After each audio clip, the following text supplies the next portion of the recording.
le fils émotionnel. Titre, reste l'amant, jamais le fils émotionnel. Tu dois comprendre une chose fondamentale. Une femme ne désire pas un homme qu'elle doit porter émotionnellement.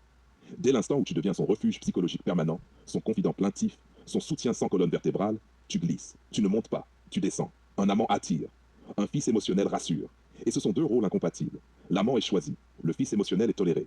Quand tu deviens son fils émotionnel, tu écoutes trop, tu justifies trop, tu comprends tout, tu pardonnes tout. Tu absorbes ses émotions comme une éponge. Tu deviens disponible à toute heure, sans mystère, sans tension, sans polarité. À ce moment précis, le désir commence à mourir. Pourquoi? Parce que le désir a besoin de distance, de verticalité et de stabilité, pas de fusion émotionnelle. Ton rôle n'est pas de réparer son passé. Ton rôle n'est pas de compenser ses blessures. Ton rôle n'est pas de porter ce qu'elle n'a pas réglé. Tu n'es pas son père, tu n'es pas son thérapeute, tu n'es pas son fils émotionnel. Tu es son amant. L'amant, lui, est calme. Il n'est pas aspiré par le chaos émotionnel. Il observe, il écoute, mais il ne s'effondre pas avec elle. Il ne panique pas, il ne cherche pas à sauver. Il reste centré sur sa mission, sa direction, sa vie. C'est là que naît l'attraction réelle. Une femme peut aimer se confier à un homme, mais elle ne désire pas un homme qui vit dans ses émotions à elle. Elle désire un homme qui reste debout pendant la tempête. Tu dois informer, pas implorer. Tu dois poser un cadre, pas négocier ton rôle. Tu dois être présent, mais pas dissous. Quand tu parles, tu informes. Tu ne demandes pas la permission d'exister. Tu n'expliques pas pourquoi tu mérites le respect. Tu dis, voilà qui je suis, voilà comment je fonctionne, voilà ce que j'accepte, voilà ce que je n'accepte pas, sans colère, sans justification, sans peur de perdre. Parce que celui qui a peur de perdre a déjà perdu.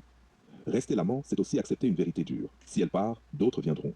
Pas par arrogance, par lucidité. Tu ne fermes jamais tes options pour rassurer quelqu'un. Tu ne sacrifies jamais ton pouvoir pour acheter de l'amour. L'amour qui exige que tu t'annules n'est pas de l'amour, c'est une dette émotionnelle. L'amant ne mendie pas l'exclusivité. Il la mérite par sa présence, sa stabilité, sa rareté. Et paradoxalement, plus tu es capable de rester entier sans elle, plus elle ressent ton poids, ta valeur, ton absence potentielle. C'est là que le respect naît. Et sans respect, il n'y a pas de désir durable. Tu n'es pas froid, tu es structuré, tu n'es pas distant, tu es centré, tu n'es pas insensible, tu es maître de toi. Et ça change tout. Souviens-toi, le fils émotionnel cherche à être choisi. L'amant est choisi sans demander. Alors reste l'amant, reste l'homme qui avance, celui qui aime sans se dissoudre. Reste l'homme qui avance, celui qui aime sans se dissoudre, celui qui donne sans se perdre, celui qui reste souverain même quand l'émotion monte. Parce qu'un homme qui se respecte crée le respect. Et un homme respecté ne manque jamais d'options.